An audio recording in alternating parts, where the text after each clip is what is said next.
Welcome to programme views makers. मैं हूं आपके साथ शाइस्ता यूसुफ। खबर यह है कि बलूचिस्तान में सिक्योरिटी इदारों ने दहशतगर्दों की बड़ी साजिश नाकाम बना दी है। बलूचिस्तान में नौशकई और पंजगोर में दहशतगर्दों ने कार्रवाइयों की कोशिश की, लेकिन सिक्योरिटी इदारों ने उनके अज़ाइम को कामयाब नहीं होने दिया। ISPR के मुताबिक इस ऑपरेशन के दौरान 13 दहशतगर्द हलाक हुए, जबकि दहशतगर्दों के हमले को पसपा करते हुए 7 जवान शहीद हुए। इसके बावजूद खतरे की बात यह है कि दहशतगर्दों का गुज़श्ता चंद दिनों में यह पहला हमला नहीं है, बल्कि चंद दिन कबल बलूचिस्तान के जिला केच में दहशतगर्दों के हमले में 10 अहलकार शहीद हो चुके हैं। सवाल यह है कि बलूचिस्तान में दहशतगर्दी के वाकयात में तेजी की वजूहात क्या हैं। इस पर डिस्कशन के लिए जो मेहमान हमारे साथ मौजूद हैं, तारुफ मैं देती हूँ। हमें ज्वाइन किया है लेफ्टिनेंट जनरल रिटायर्ड अमजद शैब साहब ने, नासिर बेग चुगताई साहब हमारे साथ मौजूद हैं, जुनैर आज़िर साहिबा ने हमें ज्वाइन किया है। इसके साथ साथ हमारे साथ मौजूद हैं अमीर अब्बास साहब, और हमें ज्वाइन किया है मुजम्मल सोहरवर्दी साहब ने भी। आप तमाम मेहमानों के वक्त का बेहद शुक्रिया। जनरल साहब, आपके जानिब आऊंगी, कहिएगा आपके ख्याल में बलूचिस्तान दहशतगर्दों के हमलों की जद में क्यों है? बिस्मिल्लाहिर्रहमानिर्रहीम। देखिए, ये इसलिए दहशतगर्दों की जद में है कि यहाँ से CPEC गुजरता है और CPEC के खिलाफ बहुत सारे मुल्क सफारा है। इसमें अमेरिका भी शामिल है, उनका CIA इस पे काम कर रहा है, भारत की रॉ काम कर रही है, इसराइल के मोसाद इस पे है, और कहा जाता है कि बाज़ खलीजी रियासतों की भी उनका भी तावन इनको मिल रहा है। उसकी वजह बुनियादी तौर पर यही है कि अगर गवादर तरक्की करता है तो खलीजी रियासतों में कई रियासतों का बिजनेस जो है वो खराब होने के चांसेस हैं। तो इस वजह से ये तो फोकस है बाहर से। और फिर ये है कि हमारी ईरान की सरहद जो है वो भी अभी तक उसमें फेंसिंग भी मुकम्मल नहीं है, बहुत सारा एरिया रहता है। वैसे भी चाबहार करीब है, समंदर के रास्ते से भी ये उनको फंडिंग वगैरह मिलती है, और चाबहार भारत के पास है। वहाँ पे पहले भी वहाँ से कलभूषण ऑपरेट करता रहा, जिसकी सारी तफसील हमने दी। और अब भी जितने अटैक्स पंजगूर या इस तरफ हुए हैं नीचे ग्वादर साइड पे, वो सारे चाबहार से ही ओरिजिनेट होते रहे। तो ये सूरत हाल अभी मौजूद है, और इसमें जो बड़ी सूरत हाल तशवीशनाक है वो जो इस सारे किस्से में वो ये है कि टैक्टिक्स बदल चुके हैं दुश्मन के या दहशतगर्दों के। पहले वो स्नाइपर्स वगैरह थे, उनके वो काम करते थे, या इनके एम्बुशेस छोटी छोटी होती थी तो गुजरती गाड़ी पे फायर कर दिया। अब ये मैसिव अटैक कर रहे हैं जिसमें कि 50-60 लोग मिलके तो एक पॉइंट लेते हैं और उस पर अटैक करते हैं। तो एक तो ये सिलसिला हो गया कि इसमें बड़े पैमाने पे अटैक्स आ रहे हैं। दूसरी चीज ये है कि वेपन सिस्टम जो है वो इनके पास ज्यादा सोफिस्टिकेटेड हैं, जो कि गालिबन अफगानिस्तान में अवेलेबल थे जब अमेरिका गया, और उनकी फौज और उनके जो पुलिस वगैरह है वो खत्म हो गई है। तो वो वेपन कई लोग साथ ले गए होंगे, वो बेचते भी होंगे, और हो सकता है कि दहशतगर्दों को वो देते भी हों, या ये कि जो प्रॉक्सी जो स्पॉन्सर कर रही है ये इंटेलिजेंस ऑर्गेनाइजेशन वो खरीद के देती हो। बाहर सूरत अब उनके पास रात को ऑपरेट करने की कैपेबिलिटी है, सोफिस्टिकेटेड वेपन सिस्टम्स हैं, उनके पास प्रोटेक्शन का अरेंजमेंट है, यूनिफॉर्म, बूट, ये हर चीज जो है वो अमेरिकन इस्तेमाल कर रहे हैं। इसके साथ साथ ये है कि जो वक्फा जो खासा अमन रहा यहाँ पे, इस पीरियड में लगता है कि उन्होंने रात को ऑपरेट करने की ट्रेनिंग बड़ी अच्छी तरह हासिल की है। तो वेल ट्रेंड लोग नजर आते हैं, क्योंकि जो अटैक्स उन्होंने किए हैं वो खासे जोरदार किस्म के अटैक्स से।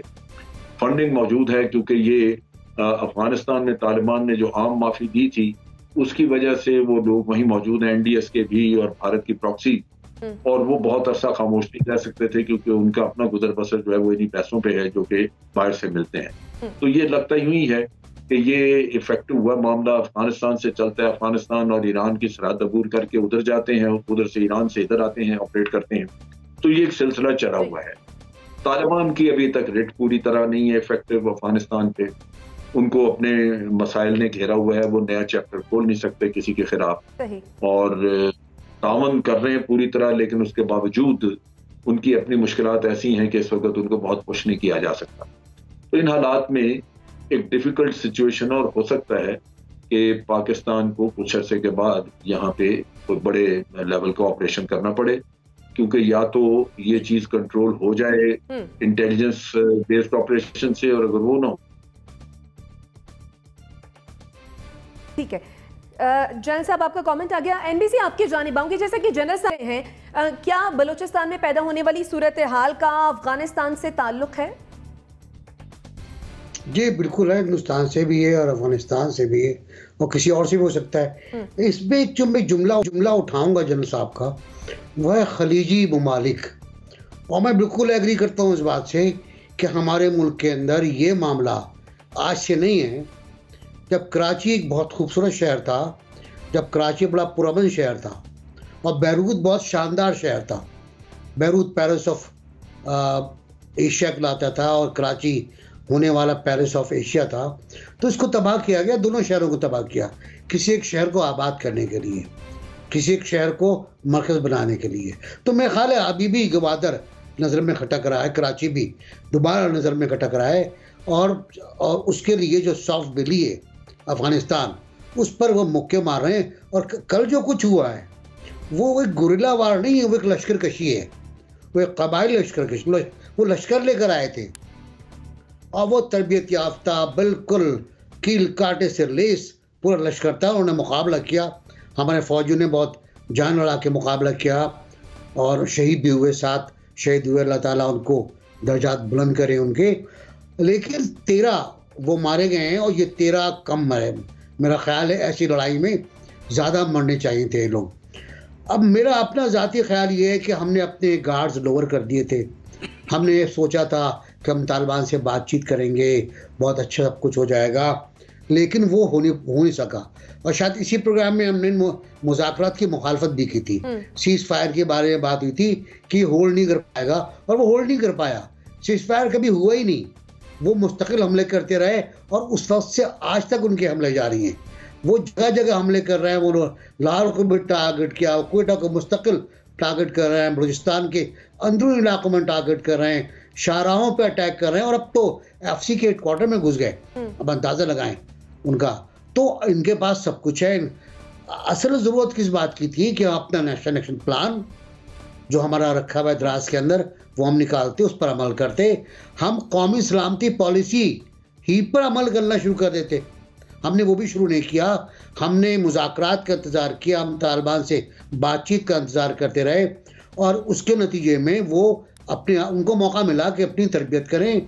वो तमाम इक्विपमेंट जो अमरीकी छोड़ गए हैं, उनको तोहफे मिला है, वो उसका इस्तेमाल करें, उनको इस्तेमाल करना सीखें। नाइट विजन वारफेयर बड़ी इंपॉर्टेंट होती है, उसको सीखें, वो सीखा उन्होंने। और ये जो उनको गैप मिला है एक सांस लेने का, उसमें उन्होंने आपको सांस लेने की मोहलत फराहम ना करने की तरबियत ली है। अब वक्त ये है कि हम प्रोएक्टिव हों, उसी तरह जो पहले थे।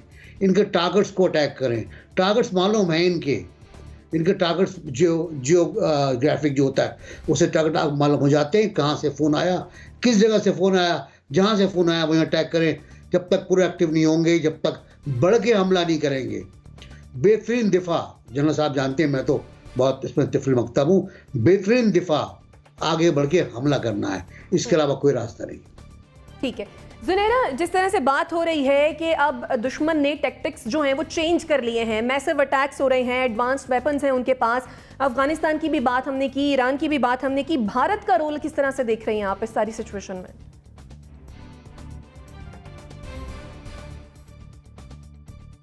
देखिए, अभी post evacuation of American forces from Afghanistan जो सारा फोकस है, और आगे की जितनी भी जंगें लड़ी जाएंगी, एक तो वो नॉन कन्वेंशनल होंगी, साइबर स्पेस में होंगी और ट्रेड रूट्स पे होंगी। ये चीज़ तो बड़ी क्लियर है। इसके अलावा प्रॉक्सीज़ का इस्तेमाल बहुत ज़्यादा होगा, और वो पाकिस्तान उसकी सबसे बड़ी मिसाल है, जहाँ पे इंडियन प्रॉक्सीज़ और अमेरिकन प्रॉक्सीज़ सारी जो हैं वो काम कर रही हैं। गवादर डेवलपमेंट हो जाए, अगर एक दफ़ा एक ऐसा सिटी बन जाए, ऐसा पोर्ट बन जाए जैसे वो कंसीव किया गया है, इट सिंपली मीन्स कि कश्मीर के लिए इंडिया का जो प्लान है कि उसको एक ऐसा रिज़ॉर्ट, इंटरनेशनल रिज़ॉर्ट बनाया जाए जिसकी स्ट्रेटेजिक पोजीशन भी ऐसी है कि उसके बाद इज़राइल के लिए इस रीजन में ऑपरेट करना, अमेरिका के लिए इस रीजन में ऑपरेट करना और कंट्रोल करना बहुत आसान हो जाएगा। गवादर के डेवलप होने से वो आइडिया कॉम्प्रोमाइज़ होता है। और मेरे सीनियर्स तो खलीजी ममालिक कह रहे हैं, मैं तो बहुत ओपनली कहूँगी कि UAE इज़ द वन जो वहाँ पे रियल स्टेट डेवलपमेंट कर रहा है कश्मीर में, इंडियन ऑक्यूपाइड कश्मीर में। तो जिसको सारी बिडिंग मिली हुई है डेवलपमेंट करने की, वो क्यों चाहेगा कि दूसरी वो बिडिंग जो है वो कॉम्प्रोमाइज़ हो और बिज़नेस कहीं और जाए। दूसरा, इसके बहुत सारे एंगल्स हैं। नाइट विजन गॉगल्स वगैरह अगर मिल जाएं तो ट्रेनिंग की भी इतनी ज़रूरत नहीं होती, और इक्विपमेंट वहाँ से निकलने के बाद US ने इतना प्रोवाइड कर दिया है ऑपरेटिव्स को कि वो पुरानी ट्रेनिंग के साथ ही बड़ी इजीली ऑपरेट कर सकते हैं। जो प्रॉब्लम है जो हम बार बार कहते हैं 10% फेंस रह गई है या 95% हो गई है और 6-7% फेंस रह गई है, वो एरियाज़ हैं जहाँ पे थोड़े थोड़े क्लेम्स हैं कुछ कंट्रीज़ के उन बॉर्डर एरियाज़ पे। मकरान फॉर एग्ज़ाम्पल, ईरान का थोड़ा बहुत उस पर क्लेम है और उस पर एक टसल चलती रहती है। ईरान को ये भी प्रॉब्लम है कि वहाँ पे जो सऊदी रिफाइनरी लगी है उससे वहाँ पे सुन्नी इंसर्जेंसी जो है वो आएगी और वो ऑपरेट करेगी टूवर्ड्स ईरान। और जो हूसीज़ का अटैक हो रहा है UAE में, वो आपको सारी गेम समझाएगा कि अक्रॉस द ग्लोब किस तरीके से ग्लोबल वॉर चल रही है फॉर ट्रेड। अब इस सब में पाकिस्तान एक काउवेब में है, वो इसलिए कि अगर वो तालिबान को सपोर्ट करता है तो भी प्रॉब्लम में, अगर नहीं करता तो भी प्रॉब्लम में है। तालिबान को डायरेक्ट सपोर्ट जो दुनिया नहीं कर रही, रिकग्नाइज़ नहीं कर रही, उनके जो अकाउंट्स हैं वो फ्रीज़ करके बैठी हुई है, वो इसलिए कि 160 NGOs हैं जिनके ज़रिए से वो वहाँ ह्यूमैनिटेरियन एड दे रहे हैं US। रीज़न क्या है? वो चाहते हैं कि वहाँ पे NGOs के नाम पे उनके लोग ऑपरेट करते रहें, वहाँ के लोगों को ये मैसेज जाए कि अभी भी हम आपको ह्यूमैनिटेरियन एड दे रहे हैं, ताकि जो एक लेजिटिमेट रोल है तालिबान की गवर्नमेंट का वो उनको ना मिल सके। So this is the beginning of another battle in Afghanistan, जिसका फॉल आउट पाकिस्तान पे पहले भी आया है जब वॉर ऑन टेरर था, और अभी भी आएगा। बट अल्हम्दुलिल्लाह आज का जो ऑपरेशन है वो बड़ा कामयाब था, और बाकी सब ऑपरेशंस माजी के जैसे भी हुए हैं उसकी तरह हम आइंदा भी ये जंगें लड़ते रहेंगे और कामयाब होते रहेंगे। जो ग्रेटर अचीवमेंट्स हैं of the different countries in the world, जिसमें इजराइल और खलीजी ममालिक UAE ख़ास तौर पे शामिल हैं, हमें उसे प्रिवेंट करना है। ठीक, अमीर अब्बास आपके जानिब आऊँगी। आपके ख्याल में इन वाक़यात की रोकथाम के लिए क्या करने की ज़रूरत है? क्या नेशनल एक्शन प्लान में कोई तब्दीली लाने की ज़रूरत है? देखिए, मैं एक मुख्तलिफ कॉन्टेक्स्ट में आपके सामने सारी गुफ्तगू रखता हूँ। तीनों मेहमानों ने मजमूई तौर पर इस सूरत हाल को कवर किया है। 2013 में पाकिस्तान में दहशत गर्दी के वाक़यात हुए थे 4000। सबसे पहले तो हमें कौम को एक other side of the story भी बतानी चाहिए। इस वक्त ज़रूर ये जो नया साल है 2022, ये दहशत गर्दी की एक नई लहर के साथ आया है, लेकिन 2013 में पाकिस्तान में 4000 दहशत गर्दी के वाक़यात हुए थे, जो 7 साल के बाद 2020 में कम होकर 319 रह गए। कहाँ 4000, कहाँ 319। 2021 जो गुज़श्ता बरस था, ये 319 से भी कम होकर 207 वाक़यात हुए पूरे एक साल में। तो एक तो ये ट्रेंड जाहिर करता है कि पाकिस्तान में आज से 5-6 साल पहले की निस्बत दहशत गर्दी के वाक़यात में इंतहाई हौसला अफजा कमी वाक़ई हुई है। अब 2022 जैसे शुरू हुआ, आपने बलूचिस्तान का सवाल आपका और आपने उससे आगाज़ किया। आप इस्लामाबाद में होने वाले दहशत गर्दी के वाक़यात को भी जहन में रखें, जहाँ गश्त करते हुए 4 पुलिस एहलकारों को निशाना बनाया गुज़श्ता माह। आप लाहौर अनारकली में जो एक मसरूफ़ तरीन इलाका है, वहाँ जो गुज़श्ता माह वाक़या हुआ जिसमें 3 लोगों की जानें गई, आप उस वाक़े को भी जहन में रखें।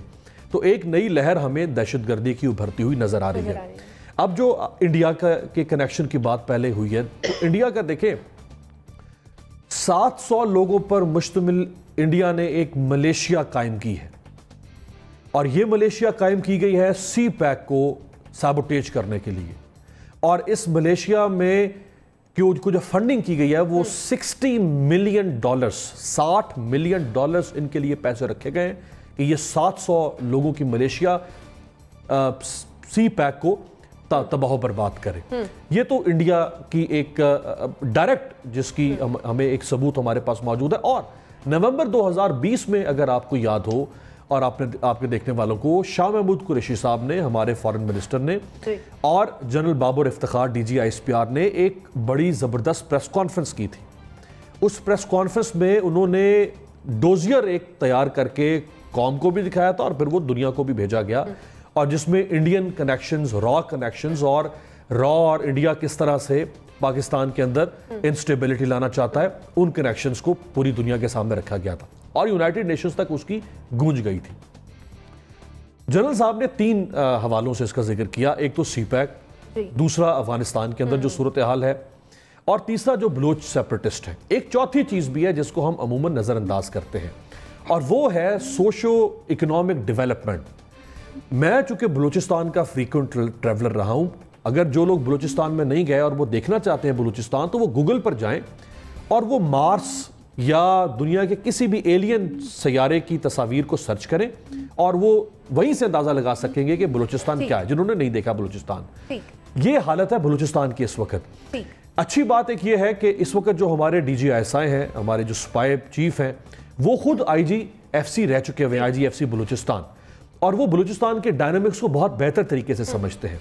चूंकि ISI हमारी सुप्रीम एजेंसी है और वो काउंटर इंटेलिजेंस के ऊपर काम कर रही है, तो मैं तवक्को करता हूं कि उनकी ज़ेरे निगरानी हमारे जो कोवर्टली जो हमारी एजेंसीज काम करती हैं अमनो अमान के लिए और काउंटर इंटेलिजेंस के लिए, वो बेहतर तरीके से काम कर सकेगी। और फिर वो कराची के अंदर भी वो चूंकि उन्होंने सर्व किया है, और कराची और चूंकि सारा ये हमारी कोस्टल लाइन की वजह से डिस्टर्बेंस रहती है, तो मैं उम्मीद करता हूं कि आने वाले दिनों में हमें कोई सिलसिले में कोई अच्छी खबर जरूर मिलेगी। जरूर अच्छी खबर मिलेगी। मुजम्मिल सरवर्दी साहब, आपके जानिब आऊंगी। हम पर्टिकुलरली बलूचिस्तान में जो दहशतगर्दी के वाकयात हैं उनकी बात कर रहे हैं। आपके ख्याल में इनके पीछे क्या रीजंस हैं? क्या सीपैक गुजर रहा है इसलिए, और गवादर जो है वो दुश्मनों को खटक रहा है क्या?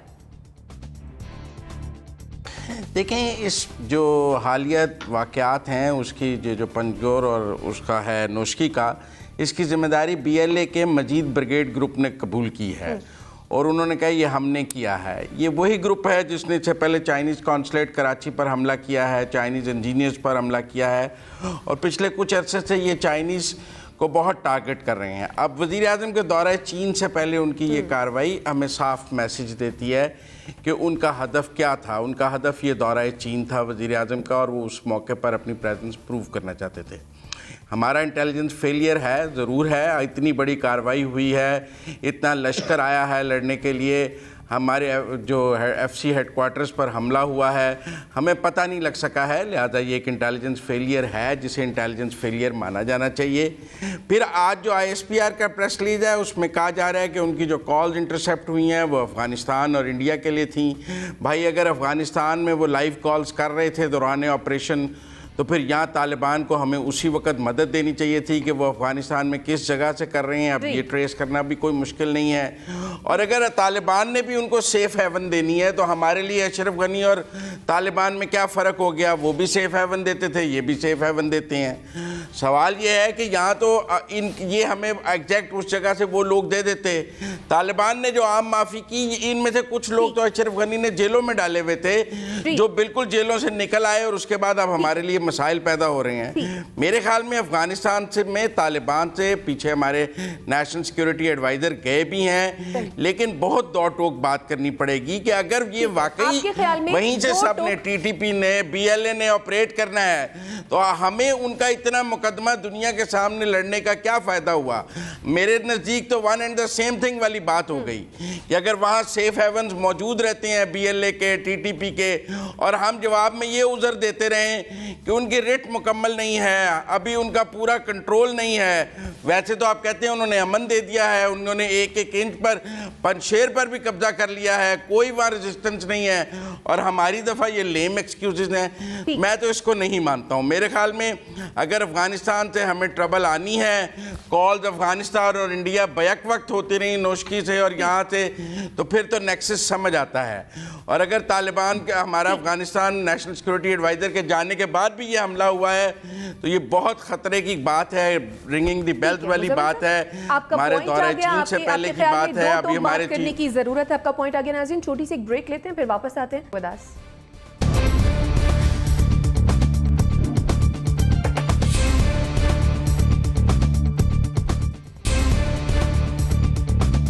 Welcome back after the break. वजीर आजम इमरान खान नाहम दौरे पर वफ्द के हमरा चीन पहुंच गए हैं, जहां वो चीन की आला क़यादत से मुलाकातें करेंगे और चीनी तिजारती वफूद से भी मिलेंगे।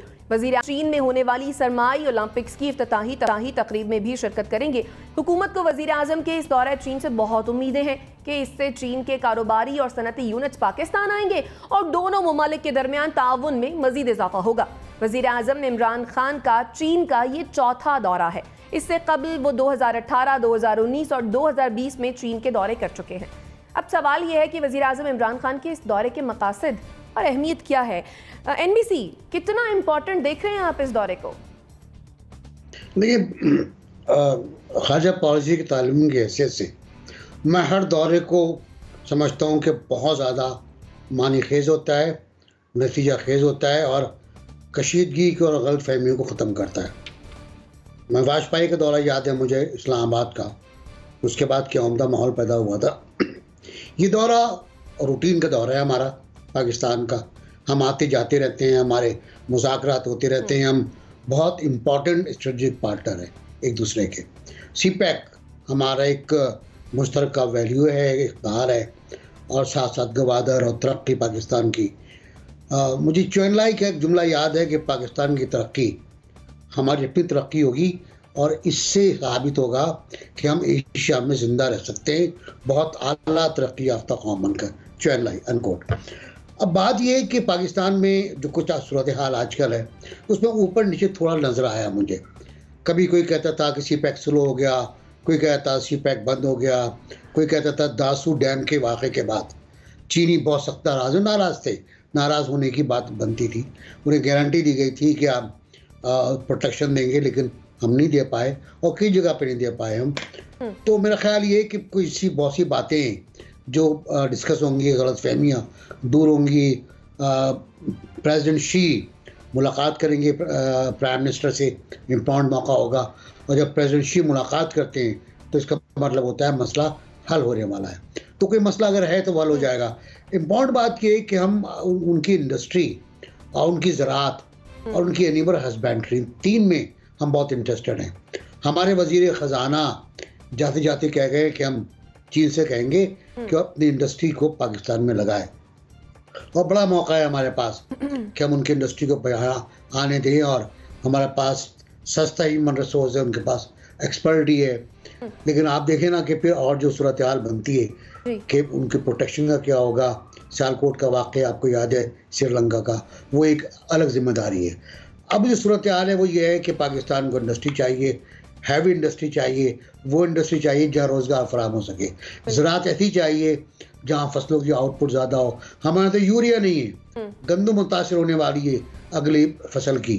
तो ये एक मसाइल है हमारे साथ। और फिर ये कि मैं आज सुन रहा था राहुल गांधी को इंडिया में, कांग्रेस में, उनकी लोकसभा में, क्या उम्दा बात कह रहा था। वो कह रहा था 5 अगस्त के वाक़े के बाद आपने चीन को पाकिस्तान से और करीब कर दिया है, और अब चीन बागजात कश्मीर की हिफाजत के लिए कमर बस्ता है, और यही वजह है कि उसने लद्दाख में हमें मार लगाई है। राहुल गांधी अनकोट।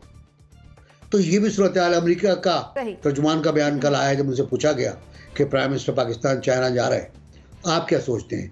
तो उन्होंने कहा कि चीन या अमरीका या पाकिस्तान या चीन, हम कोई एक को हम सेलेक्ट नहीं कर सकते कौन दोस्त होगा। सब दोस्त हो सकते हैं एक दूसरे की कीमत के बगैर। बड़ा अच्छा बयान था उनका यकीनी तौर पर। लेकिन अमेरिका से हमारे रिश्ते भी तल्ख हैं थोड़े से, वो बेहतर होने की ज़रूरत है। हालात बेहतर हो जाएं तो ज़ाहिर है दोस्त हमारे दोनों बन सकते हैं। लेकिन चीन की जो दोस्ती है उसको हम फरामोश नहीं कर सकते, ना प्राइम मिनिस्टर फरामोश कर सकते हैं, ना पाकिस्तान के अवाम फरामोश कर सकते हैं। ठीक है जुनैरा, जिस तरह से बातें हो रही थी और अभी भी हो रही हैं कि पाक चाइना ताल्लुकात जो हैं वो ठीक नहीं है या उस तरह से नहीं है जिस तरह से थे या होने चाहिए, आपके ख्याल में ये महज प्रोपेगेंडा है या फिर इन बातों में कोई सदाकत भी है?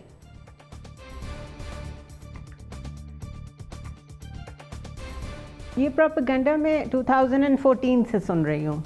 और इंग्लैंड की गलियों में 2 मिनट के लिए किसी ग्रोसरी स्टोर पे खड़े हो कि आप किसी इंडियन के साथ सलाम दुआ भी कर लेना, तो वो पहली बात आपको यही कहता था कि आप क्यों पाकिस्तान को चाइना की कॉलोनी बनाना चाहते हैं। तो ये नया नहीं है और ना इसमें कोई ऐसे टेंटिकल्स हैं जिनको मैं बहुत सीरियस लूँ।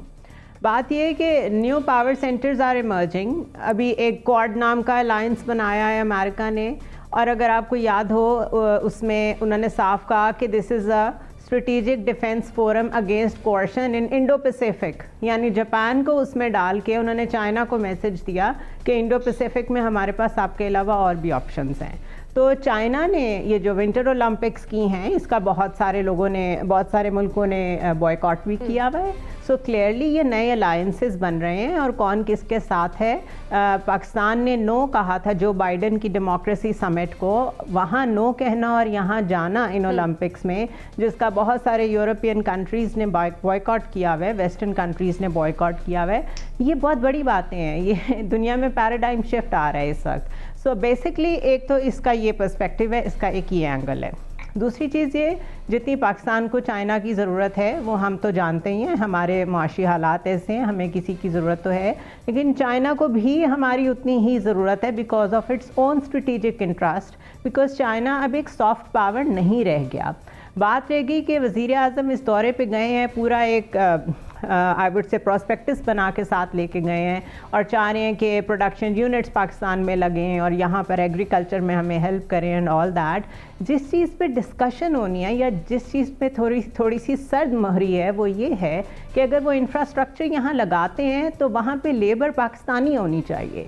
अगर बलूचिस्तान में प्लांट्स लग रहे हैं और वहाँ पे इन्वेस्टमेंट चाइना कर रहा है तो बलूचिस्तान के लोगों को वहाँ पे काम मिलना चाहिए, उनकी नौकरियाँ होनी चाहिए, ये नहीं कि वहाँ पे चाइनीज़ ही आके बैठ जाएं। इसी तरह कुछ पावर प्लांट्स हैं जो कि आते हैं सीपेक की हेज में, उसकी जो कॉस्ट है या उसकी जो एनर्जी की कीमत है वो उसी तरह नहीं कैलकुलेट होनी चाहिए जिस तरह बाकी आईपीपीज के साथ हुई हुई है।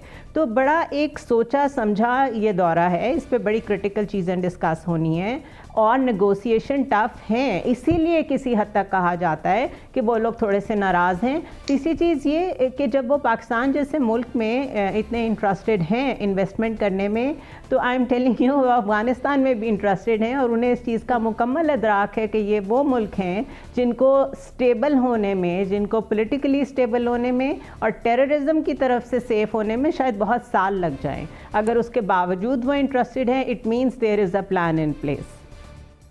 जैनर साहब, आपके ख्याल में इस दौरे का क्या मकसद हो सकता है? क्या सी पैक पर चीन के खदशात दूर करना? बिस्मिल्लाहिर्रहमानिर्रहीम।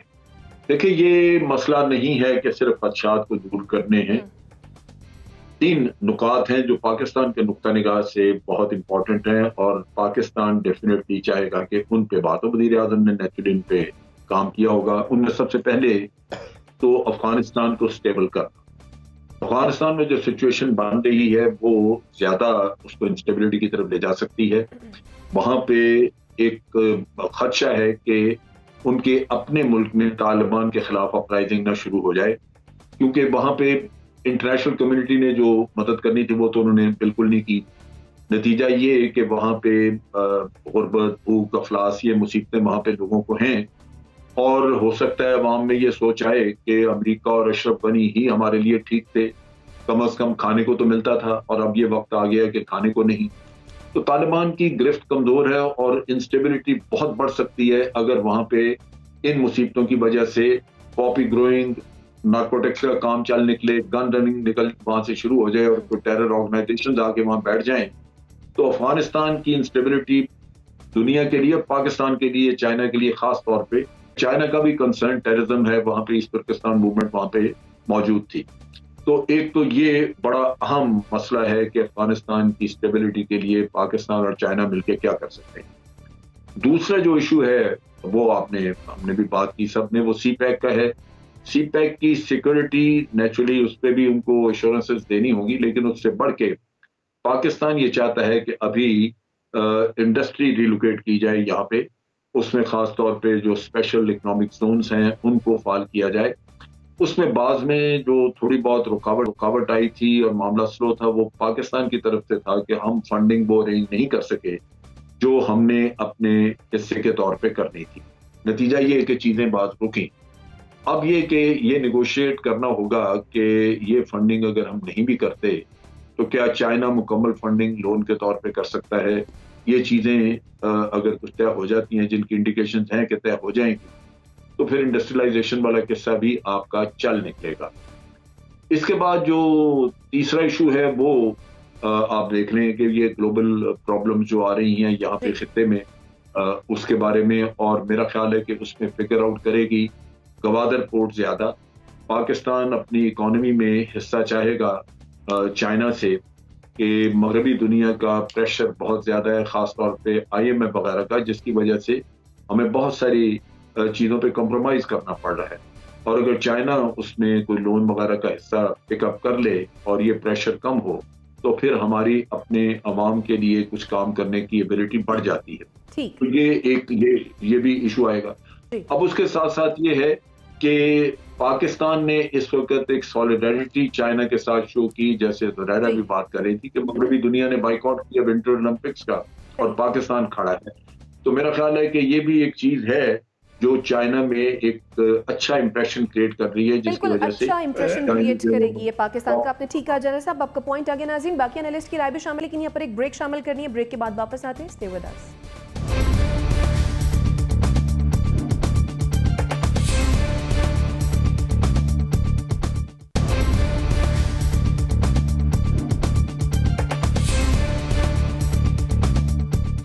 Welcome back after the break. Break पर जाने से पहले हम बात कर रहे थे वज़ीर आज़म इमरान खान के चाइना के दौरे के हवाले से।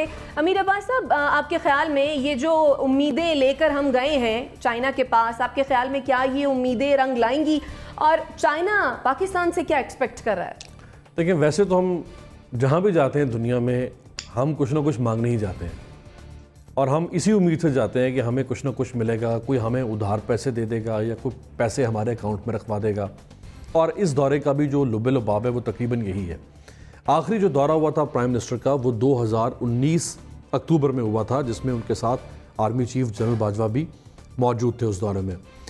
उसके बाद चूँकि कोविड आया, गुज़श्ता 2 सालों में चीन के सदर शी जिनपिंग ने किसी भी आलमी सरबराह से मुलाकात नहीं की है। 2 साल के बाद वो पहली बार जिस आलमी सरबराह से मिलेंगे वो हमारे इमरान खान साहब है, जो कि अब वहाँ लैंड कर चुके हुए हैं चीन पे। अच्छा, जब 2019 में गए थे इमरान खान साहब तो इनकी चीनी प्रीमियर से जो मुलाकात हुई थी तो चाइनीज़ प्रीमियर ने प्राइम मिनिस्टर इमरान खान साहब से कहा कि वज़ीर आज़म साहब, हम कब तक आपसे चावल ही खरीदते रहेंगे। ये एक तरह से पाकिस्तान जो तुरम खान बनता है, ये एक तरह से जन्नाटेदार तमाचा है कि हमारे पास दुनिया को बेचने के लिए ढंग की कोई चीज़ नहीं है। हम सिर्फ दुनिया से खरीदने वाली कौम है, हम बेचने वाली कौम नहीं है। बहुत कुछ ऐसा है जो हम रॉ फॉर्म में दुनिया को देते हैं, जो रिफाइंड चीज़ें भी हम दुनिया को देते हैं वो को बहुत हाईटेक किस्म की प्रोडक्ट्स नहीं हैं। इस दौरे के अंदर एक किताब तैयार की गई है, उस किताब का नाम रखा गया पिच बुक। ये पिच बुक जो है, ये किताब चाइनीज़ प्रेसिडेंट को, प्राइम मिनिस्टर को और चाइनीज़ इन्वेस्टर्स को पेश की जाएगी। और इस किताब के अंदर एक खूबसूरत सा खाका तैयार किया गया है कि पाकिस्तान में कहाँ कहाँ पे इन्वेस्टमेंट का पोटेंशियल मौजूद है और अगर चाइना आके पाकिस्तान में सरमायाकारी करता है तो इन सेक्टर्स में कर सकता है, और हम चाइनीज़ इन्वेस्टर्स को कौन कौन सी सहूलियात या मरात फराहम करेंगे, ये भी उस पिच बुक में मौजूद है। ये इमरान खान साहब पेश करेंगे। अच्छा, जो गुज़श्ता बरस दासू में अटैक हुआ जिसमें चाइनीज़ जो कारकुन थे, वर्कर्स थे, उनकी हलाकतें हुई, उसके बाद चीन हमसे नाराज़ था और एक सर्द बहरी थी और एक तासुर सी पैक के ऊपर मौजूद है कि सी पैक जिस तरह उसका थ्रॉटल होना चाहिए वो नहीं है।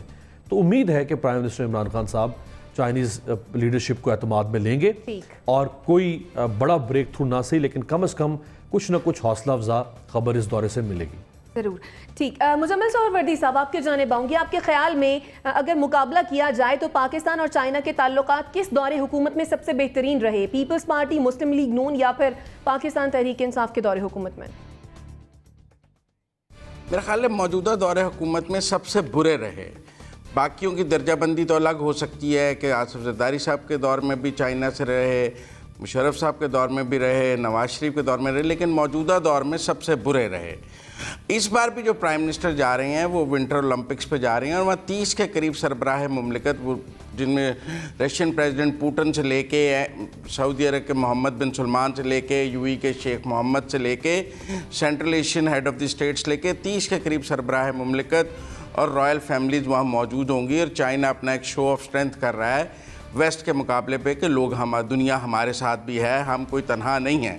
अगर अमेरिका या यूरोपियन यूनियन नहीं आ रहा तो बाकी सारी दुनिया, उन्होंने अरबों को भी बुलाया और अरब आ रहे हैं। तो मुझे ये कोई बायलैटरल दौरा नहीं है इमरान खान साहब का चीन का कि दोनों के 4 दिन के लिए इमरान खान साहब चीन गए हैं और सिर्फ पाकिस्तान से ही बात होनी है। हमने बहुत ज़्यादा एक्सपेक्ट, ये एक विंटर ओलंपिक्स पे चाइना अपनी शो ऑफ स्ट्रेंथ कर रहा है, दुनिया में बता रहा है कि वो आइसोलेटेड नहीं है, अमेरिका उसे आइसोलेट करना चाहता है। उसमें उन्होंने हमें भी बुलाया है और हम जा रहे हैं। लेकिन मेरा नहीं ख्याल कि ये कोई इस तरह का बायलैटरल दौरा था कि आप पिच बुक भी ले जाएं और सब कुछ ले जाएं। उन्होंने रशियन प्रेसिडेंट को भी मिलना है, MBS को भी मिलना है, शेख मोहम्मद को भी मिलना है, थाईलैंड की रॉयल फैमिली भी है, सारी सेंट्रल एशियन स्टेट्स के हेड्स ऑफ द स्टेट्स भी हैं, उसमें इमरान खान साहब को भी मिलना है 30 सरबराह मुमलिकत में। तो मेरा नहीं ख्याल कोई इतना बड़ा ये चाइना के साथ कोई बायलैटरली कोई बहुत बड़ा ब्रेक थ्रू करने का ये दौरा है। वहाँ बहुत लोग मौजूद हैं, उनमें हम भी मौजूद होंगे। ये दुरुस्त है कि मौजूदा दौर में हमने CPEC को बहुत स्लो किया है। CPEC को अब थोड़ी सी बात, CPEC को बहुत स्लो किया है हमने, और खुद इमरान खान साहब मानते हैं कि हमने CPEC को स्लो किया है। मुजम्मिल साहब, वक्त की कमी है, इंतहाई माजरत चाहूंगी। इसी के साथ मुझे और मेरे मेहमानों को दीजिए इजाजत। अल्लाह ने के बाद।